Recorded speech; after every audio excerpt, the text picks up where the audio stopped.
దుప్పటిని సుడిగుండాలు ఎదురైనా లెక్కించకుదేని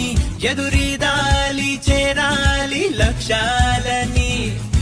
ఒడ్డున ఉండి రాళ్లేస్తారు నీ పస తెలియని చెత్త జనాలు రత్నంలా నువ్వు తేలిన నాడు మూసుకుపోవా వాకిన నోళ్ళు ఒడ్డున ఉండి రాళ్లేస్తారు నీ పస తెలియని చెత్త జనాలు రత్నంలా నువ్వు తేలిన నాడు మూసుకుపోవా వాకిన నోళ్ళు ముక్క చెక్కలుగా విరిచేయి